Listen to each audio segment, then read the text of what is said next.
Hey guys, John Loxley here, back with our blind playthrough of the Miskatonic. Let's see... I believe it's this one. So last time our main character got captured and tortured. Doesn't appear that we can go in either of those doors, so let's just talk to everybody. Nico, did you ever think we'd see the day, Cavendish, when our mutations would finally be reversed? And just when I was getting used to them, so they are planning on using her eyes to reverse the mutations.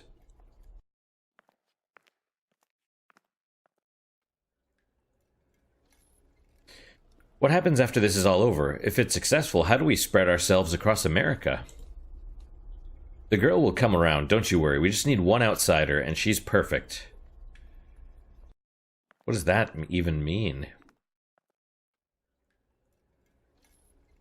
You have a file on our latest patient, correct? Sure, boss. Hand it over, Sizzle. Here you go, sir. Some good light reading. Let's see. Is it going to tell us all about that?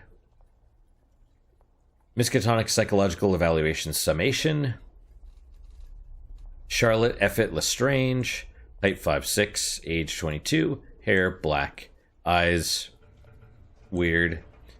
Nationality, American and French. Summary, subject spent her formative years. It probably is going to tell us all about this. Right, Subject spent her formative years as a member of a Shub-Niggurath cult and witch coven. As a result, subject is deeply dedicated to the cult's tenets of sharing compassion with humanity. Subject is generally cheerful and good-natured, though naive and easily manipulated. As subject left the education system early to join her cult, subject has relatively low intelligence and common sense compared to women of her age. Subject is deeply fascinated with the occult, having become a witch at an early age, and exudes a curious and inquisitive disposition to supernatural abominations that would drive other civilians insane at the sight. Subject has the ability to manipulate primordial ooze using an unknown mechanism in her eyes. Subject was brought to the attention of the university by a fellow member of her cult, one Rumman Fletcher. I don't know how long this episode's going to be. My throat kind of hurts. So, we shall see.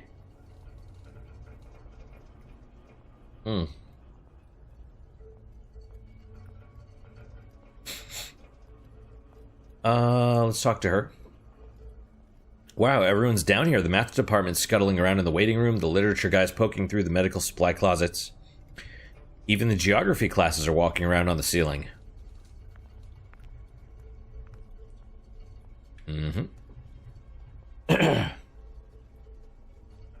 What's one life sacrificed to save a continent? A little tragic, but the return on investment make it a foregone conclusion. And if you can justify sacrificing one, you can justify sacrificing 1,000 or 100,000. Sacrificing 49% and saving 51, no problem. I don't believe he's being facetious. I think that's his actual thought. And for the people not being sacrificed that stand to benefit, they're cool with it. Just like slavery used to be good, as long as you weren't a slave. That's the real problem with stuff like that. You know, that's why I'm a big proponent of fairness, because you create the system so that it's fair for everyone, because you never know where you're going to end up or what side. That's why a lot of the, like, people trying for, like, to make hate speech laws and make offense, if you get offended, oh, that should be a crime, and or a crime that people offended you, and it's like, what are you doing? You don't know what you're going to unleash if you do that. The people that want to do that don't think it'll be used against them. That's part of the issue. June, I'm not entirely sure what that has to do with my studies, but I'm down here anyway, just like Miss Teacher said. Miss Teacher said. I have a bad feeling about this.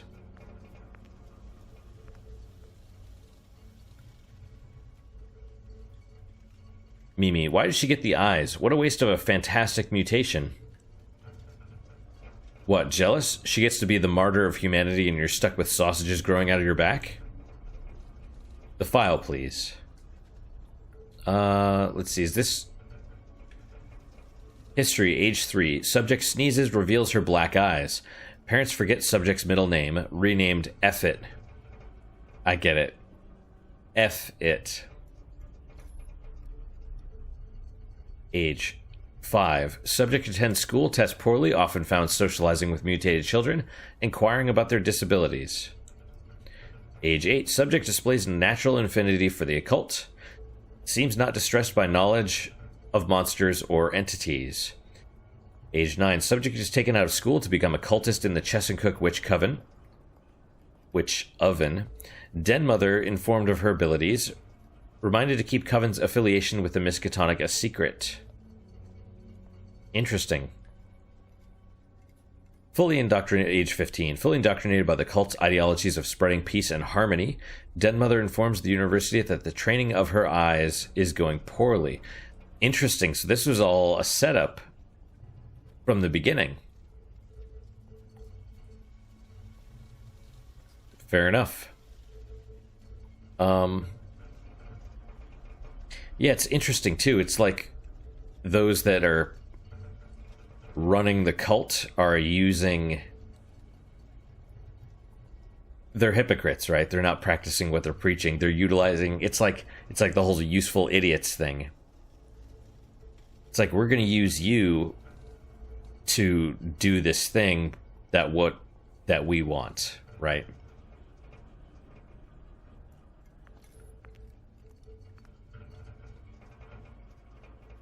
Can I click on myself? But she will create something wonderful. Oh, hey, this is Treatment Clinic 7X96 Alpha. Students are reminded that all potential treatments must be cleared by a ranking member of sanitarium faculty. Students are reminded that electrified straitjackets are for subject use only. It is not hilarious to make a freshman student wear one.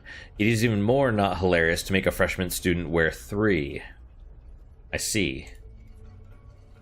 Magnus, I wonder what the university's next big project will be. You know, once we've removed everyone's mutations. Perhaps they'll focus on curing England of their cannibalism. They've had those few cannibals wandering around for months now. But England's a lost cause. Canada should be the next project. Figure out where all them Yetis are coming from.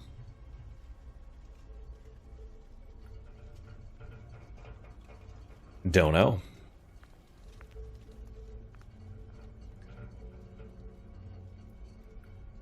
Ephilim. Kind of makes you wonder how many affiliates our little old university really has. There's got to be independent partners all over the world, right? The papers. Sure thing, boss. Here you go. All right. Let's see. Subject has been indoctrinated by the affiliate Chesuncook Witch Coven and has fully accepted their doctrine of peace and harmony. As a result, subject seems relatively selfless, going out of her way to help others. Though initially inquisitive and curious of the occult, subject's lack of a classical education and low intelligence counter her ability to think critically and objectively. This could be cause for concern during the final stages of the project. As a result, it is suggested that subjects should be gradually exposed to our primordial ooze plans by sending subjects on small, false assignments. If subject does not understand our cause after these assignments, subject will have to be physically coerced into working with us.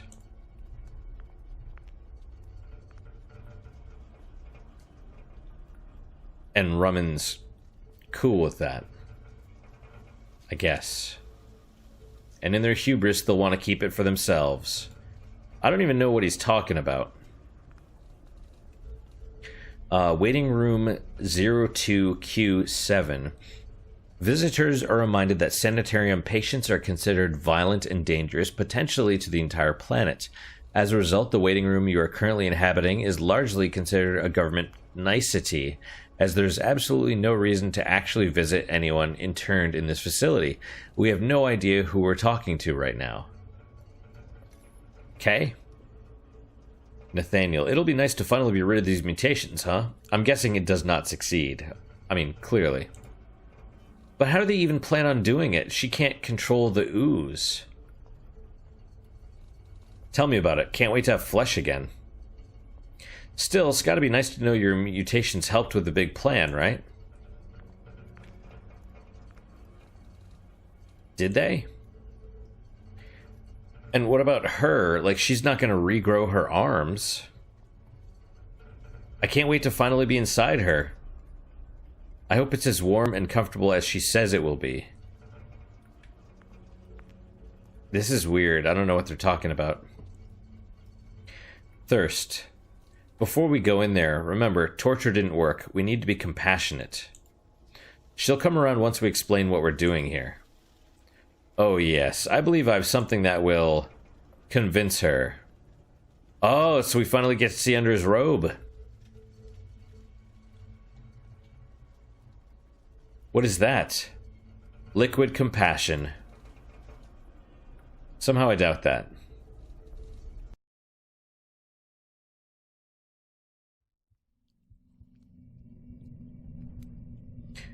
Ooh, this is different. The text is different. Charlotte awoke to the sound of a distant heartbeat. The concrete beneath her was warm and moist, as though licked clean by some vast tongue, and beyond her cell door came a chorus of rasping, heavy breaths through 1,000 drooling, clenched jaws. I wonder if the, Lizzie and Billy are gonna, you know, save her. Excuse me. The atmosphere was thick with sweat, and the drafty cathedral ambiance of the cool concrete corridors was replaced now by the unmistakable presence of flesh. There it is. And she's in a sexy prison outfit, I guess. Or maybe that's a straitjacket. Are those leather straps, or is that like the stripes? I don't know. Still has her choker. As the door to her cell creaked open, Charlotte soon discovered she was no longer bound by those chafing leather straps, though found her fingers far too numb to think she had loosened them herself. Looking towards the light edging from the crack in the door, Charlotte noticed something fleshy and glistening retreating from her cell. Yep, she's in a straitjacket. And who knows what that is. The air outside her cold cell was inviting, like a lover's lap. Thick, palpable, it flooded Charlotte's nose and blurred her vision. Her senses absconded into an ambiance of warm autumns and cigarettes at sunset, dog fur and fresh-cut grass, strawberry ice cream and sleeping late, the smell of fresh bread and new books. Her head swam with the feelings of nostalgia, belonging, and feeling loved. Huh. Okay, so we have handprints. This explains. This might be the... No, it's not the same as the dress she was wearing before, I don't think. It's kind of nice in here.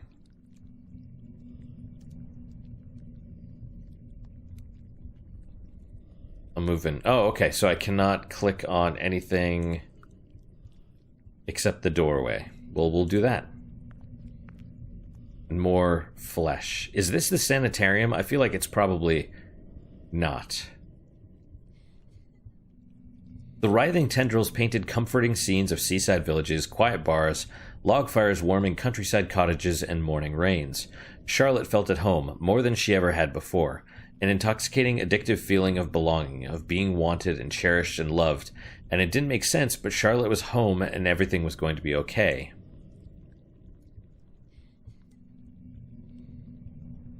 This place is awesome. I could just wrap myself up in these lovely tentacles. You remember, at the beginning, they didn't say anything about... They said she was ruining everything. They didn't say, like, she caused an apocalypse or something like that. They just said she ruined everything. Like she's foiling their plan. Wait a minute. Nah, never mind. I want to go deeper. It feels right to go deeper. Okay. I assume the wait a minute is like, wait, tentacles? But, you know. It looks like we're in a brain. The pulsing tubes of quivering meat painted yet more portraits in Charlotte's addled mind of a joyous, loving past of childhood milestones and wonderful achievements. Oh, I guess they injected her with a compassion. Is that what this is? Of forming friendships at kindergarten, of new puppies, of school tests passed with flying colors and graduating college, mortarboards hanging in the air, of the perfect job, the perfect home, the perfect husband, of... Wait, that never happened. I did terrible at school. I never had any friends. I never had a puppy or a job or a boyfriend, let alone a husband. I left school to become a witch. And fat lot of good that did me, huh? First ever real job, and they fucking abduct me and take all my stuff and throw me in here. Now even the fucking walls are laughing at me. Sniff. Oh. Alright, calm down. There's gotta be a way out. Just keep going.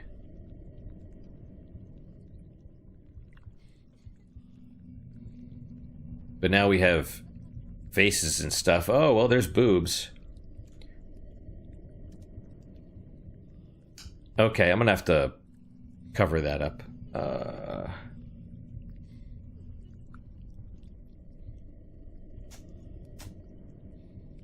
What, like 17-ish? And what, hang on a second.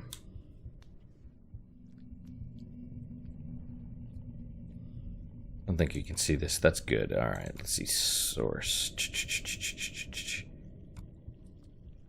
Episode 7.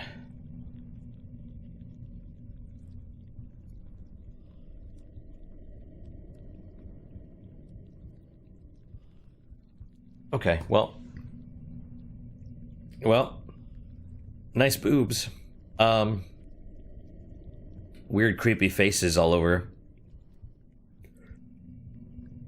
Eyeballs, you know, Rummin. Ah, there you are. We were wondering when you'd finally join us. Rummin, what happened to you? What do you mean, us? Where is everyone? We're right here, Charlotte. Can't you see us? Wow, that's creepy. It looks like Billy. The previous Billy. Ah. They're all a part of her. Oh, look at her eyeballs. That's creepy as hell. And cool. We've come to congratulate you. Congratulate me? For what? For saving the world. You did it, Charlotte. You fixed everything. Well, you know, almost everything. What are you saying, Rummin? Oh, come now, Charlotte. Don't you recognize your own handiwork? Like, what is that? Is she biting her lower lip? What? How? Oh, it was wonderful, Charlotte. We tried everything to get you to use your eyes on us. Hypnosis, hallucinogenics, torture. Which I voted against, but we were getting desperate. But after a final round of particularly potent lysergic acid, we asked you what you wanted. And it worked. You simply said that you wanted everyone to love each other and be kind to each other, and zapped me with your eyes. At first it was frightening to have a horrifically mutated woman literally swallowing each of us into her open torso, but once we were absorbed, everything was wonderful. We were so proud of you, Charlotte. I see, that's how they're gonna be like, oh, well, now you want to split everyone apart with your eyeballs and all that. Oh, if I can keep them talking, maybe I can mutate them back when they're distracted. So, what's it like? Oh, Charlotte, it's indescribable to be connected, truly connected, at a synaptic level, to 1,000 friends and family. Sharing 1,000 secrets a minute, all your hopes and fears, all your joyous and embarrassing memories, literally your entire life bared for all to see, with everyone bearing theirs simultaneously and forever. Every sensation, physical, mental, and emotional, rippling across a vast network of interconnected minds and bodies. It almost looks like she's touching herself. But, I mean, she doesn't have a, you know, vagina.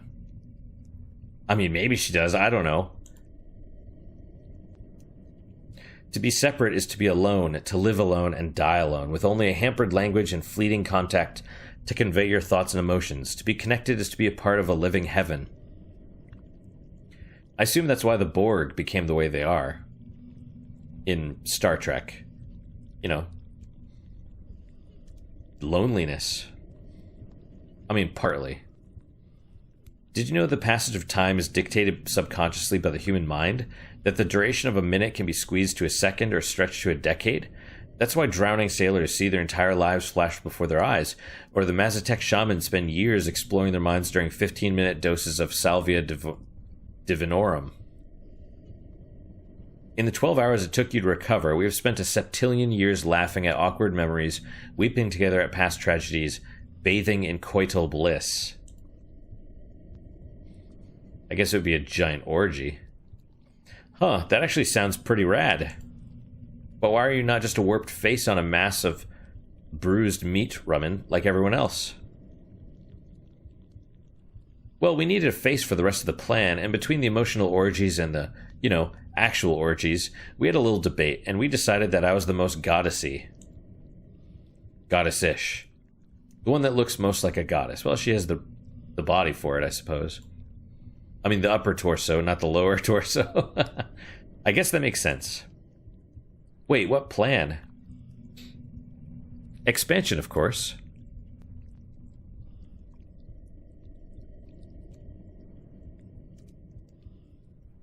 No. Why aren't my eyes working? What did they do to me? Charlotte, think about it. The Chesapeake Coven was great and all, but we were never going to convince the entire world to stop being awful to each other. If we were to absorb the human race, there'd be no more suffering, no more bigotry, no more hatred, just an eternity of quiet bliss until the sun swallows the planet. If you let us out, we can double our mass every day. Within 27 days, we'll have absorbed both North and South America. A quick swim across the Atlantic, and we'll have the world a week later. The entire world connected, Charlotte. Can you imagine a greater paradise? All we need is for you to build a portal down here large enough to get us out of the sanitarium. How would she do that? All we need is for you to get the Dunwchers to build a portal down here large enough to get us out of the sanitarium.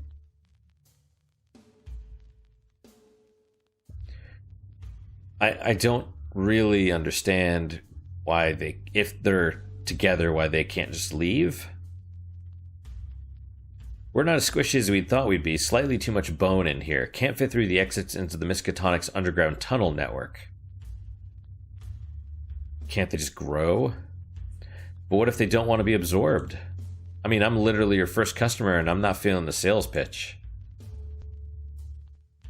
Well, of course you're on the fence, Charlotte. You're a Chesapeake witch with a scrambled brain. But think of all the normal people out there. The homeless, the jobless, the depressed and suicidal. To be absorbed is to be free of the burdens of life. No obligations, no debt, no politics, nothing but the embrace of a loving community. And, anyone adamant about staying individual will change their tune after a brief swallowing. What? If they've done something to my eyes, my only option is to talk my way out of this and go get help. Oh, come on. Oh, come now, Charlotte. Anyone with reservations will quickly change their tune once they're a part of the community. I mean, we'll be blanketing the entire world with our euphoric mass, so the only other option would be starving to death. We're not monsters, Charlotte. I honestly don't think there's enough human tissue to cover the entire Earth. You can't just force people to join you guys. Because living heaven? Because it's wrong. It doesn't matter how lovely it is inside your community. It doesn't matter how terrible it is on the outside. People have to be free to make their own choices and think their own ways. And if their choices are assholey, dealing with assholishness brings the groovier people closer together and pushes the assholes further away. It always does. But just robbing everyone of their individuality and absorbing everyone just takes away the promise of the future. Forcing everyone to be as good as they are today prevents them from potentially being even better tomorrow. And it's mean. And absorbing assholes doesn't make them suddenly better. It just makes you an asshole. You'll just be covered with assholes. So rather than ushering in a new age of human unity, you're saying we should just keep this incredible feeling to ourselves.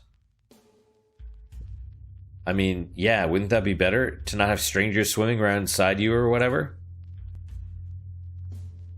Yeah, not happening. This is the next stage in human evolution, Charlotte. It might be rough for the first few years, what with the slow and deliberate consuming of all mankind, but it'll all be worth it once everyone's a part of us. Trust us, Charlotte. This is what's best for humanity. The girl raises a point. Negative emotions could perpetuate across the network. It would be in our best interest to exclude toxicity from the community. True. Shun the assholes and only let groovy people in?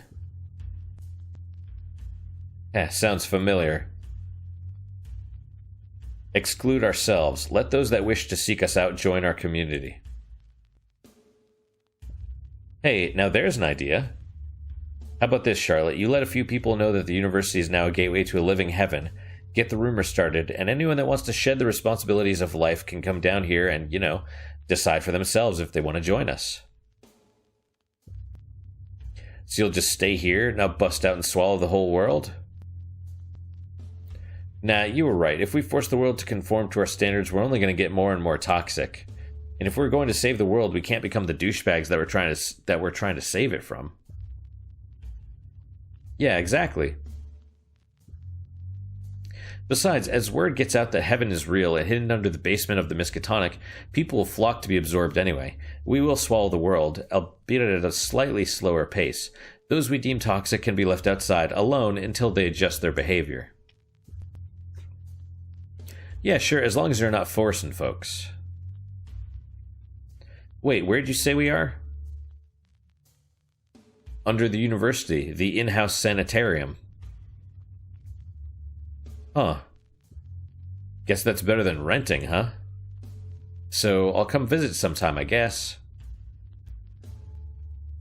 We know you'll join us one day, Charlotte. Yeah, probably not. Bye, guys. Really? It's just like that? Wow. Everyone's really gone. Is that real? Oh, hey, Charlotte. Annie? Nice outfit, love. You look like a severed bollock. You didn't get absorbed into the monster? What monster?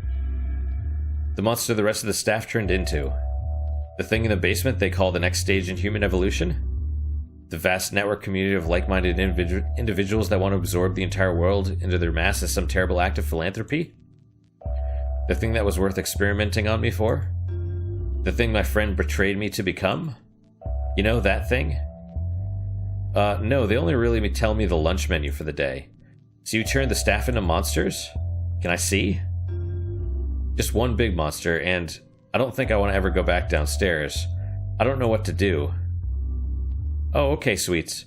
Well, is it dangerous? Are they in pain? Do you need my help with something?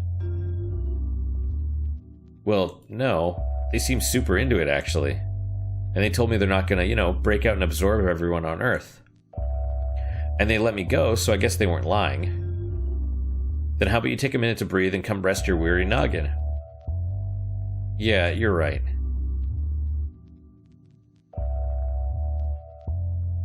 That's nice.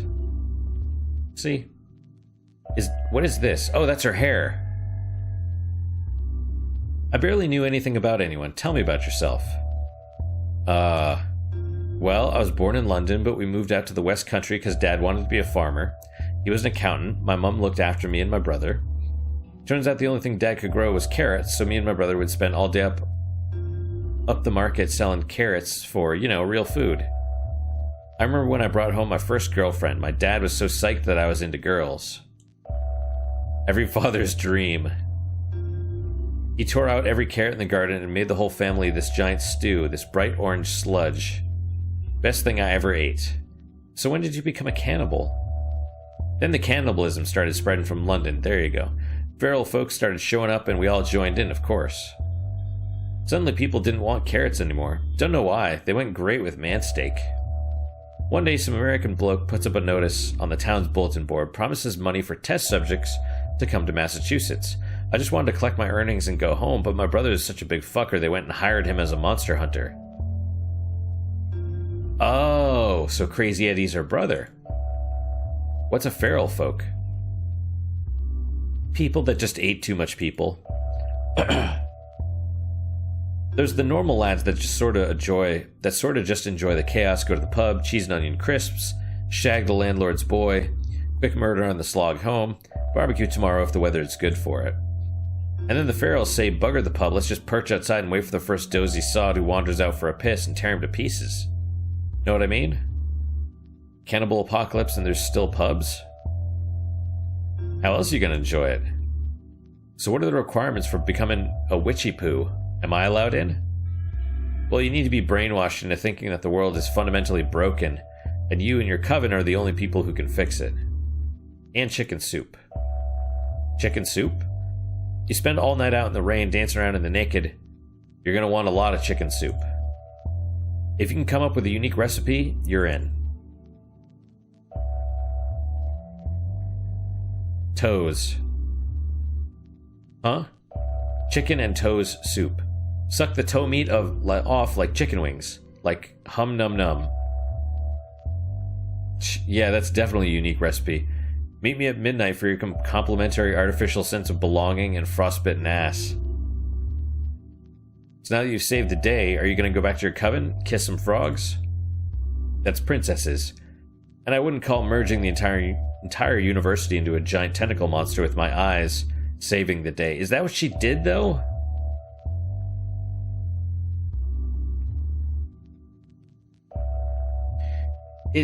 I mean, I guess. But her eyes don't work anymore.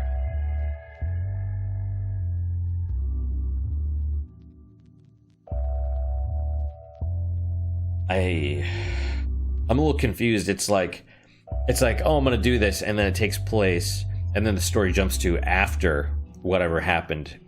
And it's like, well, you figure it out. Well, all the horrible stuff they justify by saying it's for the greater good and whatnot, I'd call putting a stop to that saving the day. Is this the end, really?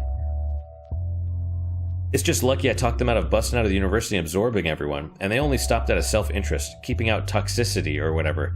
If they get the idea that it would all be worth it, the whole planet's in danger. And you could just use your eyeballs on them again, right? Zap them into mush? That's the weird thing, my eyes don't work anymore. I tried to zap them and nothing. I guess I'm normal now. You know, my whole life I've been just surrounded by people who I thought were like me. I liked going to school with the other mutated kids. I liked my coven. Thought we were going to save the world. When they told me to go work for the biggest occult university in America, I was excited. This place sounded super cool. And I thought it was full of more folks like me, folks who wanted to help people, but it's all fucked up. Even the people whose ideals I agree with have these malicious agendas inside them. It sucks. So I'm done with people. I'm gonna just get away from civilization. Ah, the Mad Hermit method. I like it. You can borrow some of my hair, make a nice beard. Actually, I was thinking like, do you remember that thing about going to England and the shotgun and the umbrella stand and the pea green oven and the polka dot dress? Because that sounds, you know, kind of cool. Wait, are they going to hook up? I can get a dress at the harbor. Really? Would I, like, fit in over there? Well, no, you're a Yank. We'd need to fix your accent. Say blimey. Blimey. Terrible. Heh. But I still got to figure out what to do with the monster in the basement. First, you gotta pack your stuff up and get out of that straitjacket, my lovey. Yeah, I guess you're right.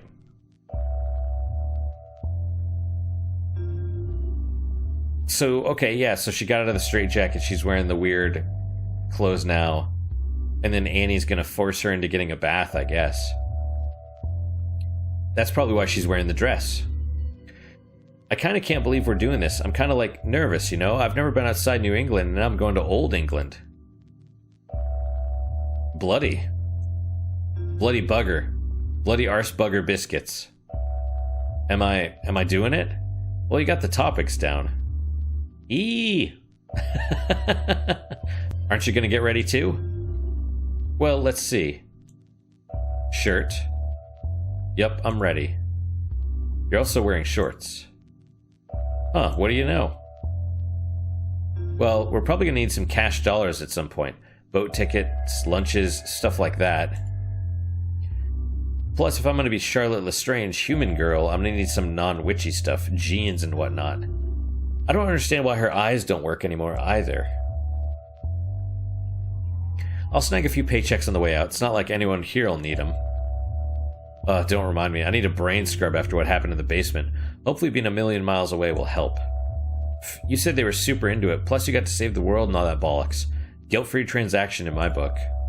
Yeah, I guess. You know, if we're gonna go on sick marriage adventures, there you go. We should probably say something nice about each other at least once. What's a nicer word for, succulent? Okay, so we'll put that on hold. Mindy in the morning. Day 3 without morning announcements. I'm frightened, Charlie. I'm scared, alright? We were big fish in a small pond back in Tucson, sure, but we were happy. We had milkshakes, we had the crick, we had a dame on each arm, and changed for the moving pictures every night. Damn it, Charlie. Now we're here. New York goddamn city. And I hope you're happy. I've been shot, Charlie. I've been shot. But it hurts the worst in my heart. I miss Tucson, Charlie. I miss home. Is that a movie quote? Don't you dare wash my blood off your hands. Right, Manny? Oh, you're... Manny's all like twitching and stuff. He's dreaming. What the hell was that, Mindy? Oh, of fucking course. The lunatic with the microphone's still alive. We should probably go tell her she's out of a job, my lovey. She won't figure it out until a couple weeks after a wage packet doesn't arrive. Oh. What a shame that would be. Is this really the end? I mean, I guess. So let me get this straight. You were hired as a security guard a week ago, and within that week you've managed to flagrantly disobey security protocol by entering a classified primordial ooze extraction facility without the proper clearance, steal the valued possessions of a Miskatonic off-site employer, stop the transport of invaluable supplies and equipment to the plateau of Lang by dismantling portal production in Dunwich, destroy the most prestigious occult science school in North America, and convert the entire faculty and student body of said establishment into a mutated abomination of flesh and tentacles hosted by your best friend. And rather than solve any of these problems, you're taking a half-feral Cockney cannibal who you met when she professed to wanting to eat the lower half of your body on a romantic vacation to elope in a country overrun by psychopathic man-eaters. Hello, Annie. Hello, Mindy. She's wearing a hat. Now wait a heckin' minute. Also, nice shorts. I like the dress also, even though it's covered with soot and ambergris. First of all, the only reason they hired me was to use my eyeballs for their creepy bullshit. Secondly, the primordial ooze extracting whatever was torturing kidnapped locals with fear experiments and cutting their brains out to suck the goo out with giant syringes. Thirdly, the Dunwich portals were created by keeping Lizzie's twin brother in a vat of primordial ooze, keeping him trapped in agony, so I let him out.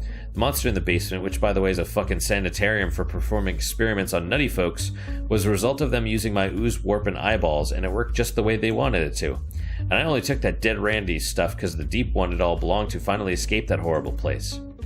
And, even more in my defense, everyone really seems to enjoy being a big gross monster. Like really a lot. Gasmic fun times from what I saw. And if it's any consolation, I took a chunk of her, If I took a chunk of her, I'd probably get dysentery. That dress is 12 seconds old. Right, she's dirty. Be that as it may, I now find myself out of quite a cushy number. You may have heard that I recently acquired tenure. Yeah, you screaming into my brain every morning over the tannoy give me an inkling. Congratulations, by the way. I've spent my years here examining every single thing that occurs on this campus. Every experiment, every spell, every invention, every miracle. Portal teams to Lang prepare for Dunwich on Thursdays. The morgue is emptied on Fridays. Building materials for engineering department explosions arrive on the 3rd. Corrupted lab coats are incinerated every second Wednesday. Outpost radio check-in is from 6 to 7. Teams to investigate missing check-ins leave the next day. The Bursar heads to the bank on the 28th. Tuesday is taco night. It was ya bum. Succulent. I meant ya bum. I don't get it. Is this the time? Like a pork chop. You want to know how we say your ass is like Sunday dinner in America? You look nice. Well, you look like a coiled up shit. You just happen to have a succulent bum. Don't make me laugh when we're getting scolded at, jeez. Shut up. Well, if you're so shub-damned in the know about how the university runs, why don't you run it? You'd probably be good at it, being a complete cow and whatnot. Because the university requires staff. And where is our staff currently, Charlotte Lestrange? We would like to know this too, we?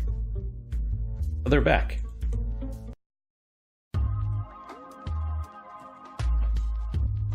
And that's where we are today. An exciting story, full of twists and turns, friendships forged and broken, secrets uncovered, dark plans thwarted, and lessons learned. And that's an adorable little tie. I like the tie. It's like clock stuff, maybe, kind of. No pants, just shirt and tie. But I guess what else do you need? Okay. So why are you telling us this? Well, oh, they're telling the story to the Eldritors, I see. Well, with most of the faculty congealed into a massive merde, out the rest of us, or merde? I don't know how you pronounce it in French. It's shit, I believe. Out of the rest of us, you're the most senior and highest ranking member. So you're in charge of the Miskatonic. If you want to be, I mean. Since you and Billy are interdimensionally connected to Yog-Sothoth, we'll have all the knowledge of the known universe at our disposal, which means no more invasive experiments. Oh, right. On innocent members of the public, no more monster autopsies, no more primordial ooze collecting or portal making, no more evil stuff for the greater good. We can start making real leaps in occult science and technology with you guys at the helm.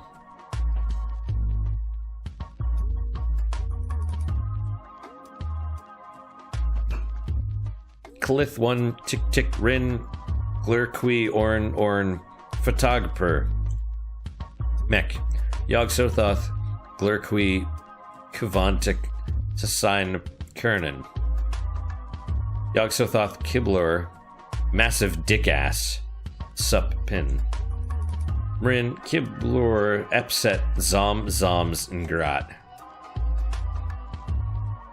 Will someone make us grilly cheese? You can have as many as you like. Okay, let's get started. They're adorable.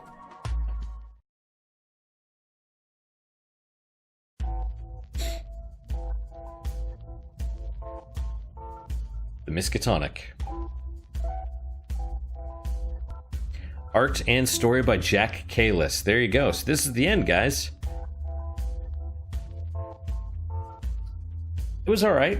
Oh.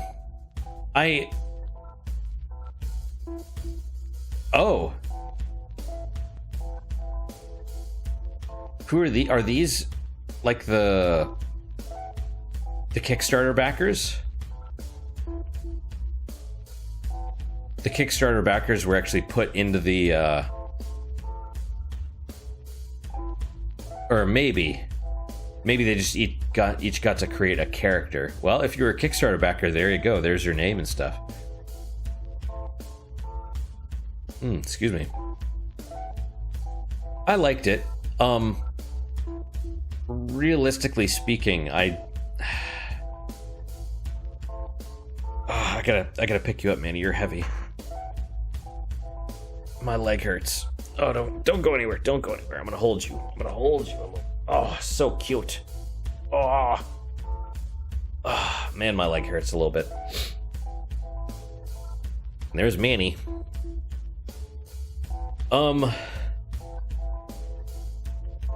It was okay. I did like it. I love the art. The uniqueness of the game.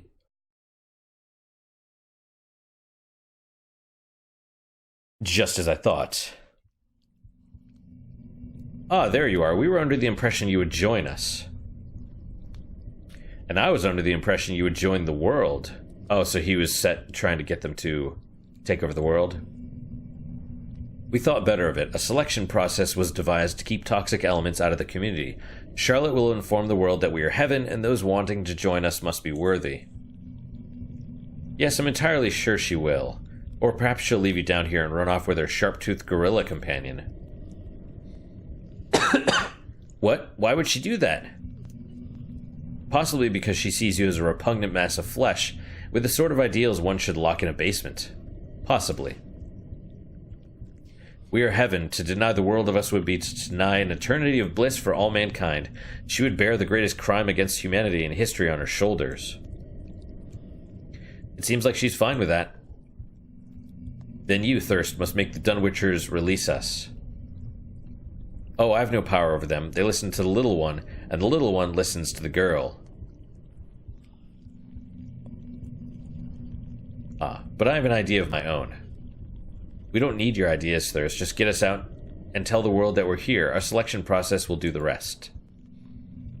Yes, I assume you will be personally screening every single person on Earth to determine any personality flaws? All 2 billion of them? Oh, right. Fine, what's your plan? In lieu of spreading heaven across the world, the ambassador will travel from city to city, creating individual communities of flesh. These can then be observed as your little selection process demands. That's not bad. Those found to be amicable can be absorbed as single entities, whereas those found to be toxic can be left to rot. Doesn't that sound like fun? In theory, that'd work, but I refuse to be separated from heaven, and even if I accepted, to remove myself and create individual communities would require Charlotte's eyes, which we don't have. No, you don't. Would you like them? Ah, that's what he did. He removed... But that doesn't even make sense, because it was her, it wasn't the eyes. It was her emotion that was fueling the eyes.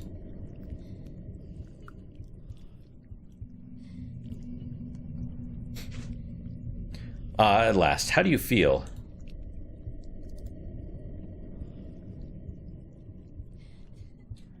Debilitating, eye-watering bliss, Thirst, an emotional matrimony of contentment and peace that is as satisfying as it is exhilarating. I'm still connected, Thirst. I refuse to leave heaven.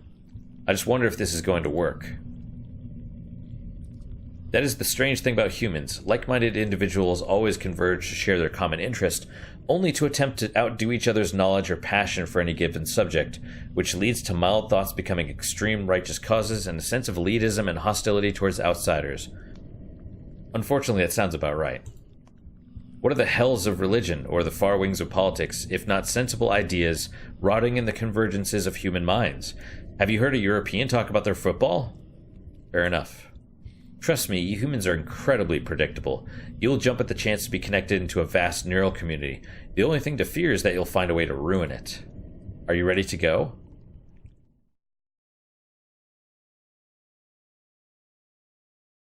I like this. Also the boobs.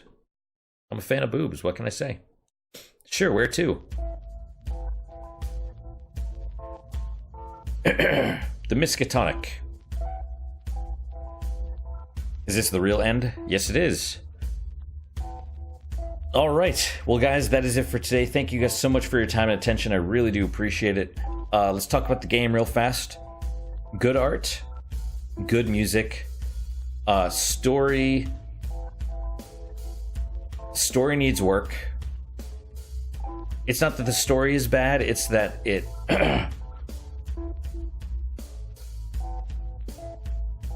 It's weird. It's like, how did you do it with your eyes? How did you fuse everyone together? You know, there's contradictions and stuff, so maybe just... I don't know. It's up to you whether it's worth the price or not. Hang on.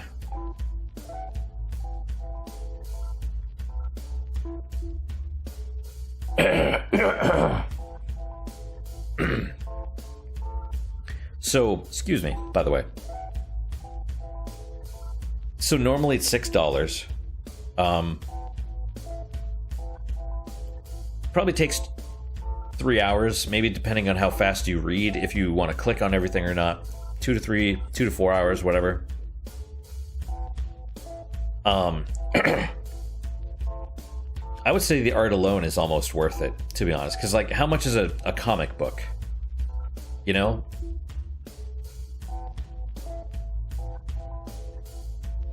So I like the dude's art.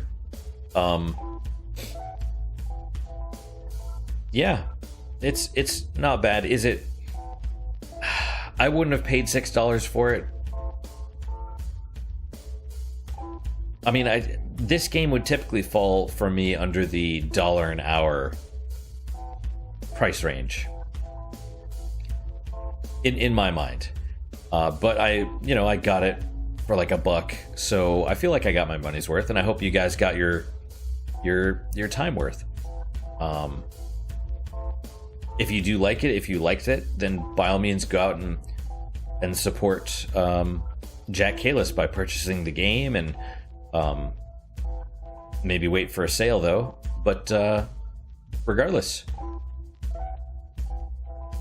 that's all I've got. Thank you guys so much for your time and attention. I really do appreciate it. I don't remember if I did that early part, but we're going to do the full ending. So what is your guys' unique positive moment for today? For me,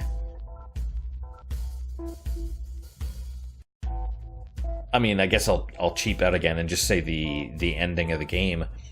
It did kind of wrap it up in a nice bow, and anime titties are always nice, so that's good. Now I gotta figure out what to play next, though. I don't know. But that's my unique positive moment was the experience of this game. So that's mine. Hopefully your guys is just as good, if not better. Hopefully better, of course. And I hope to see you guys next time. Until then, guys, take care. All right, we got to remember there are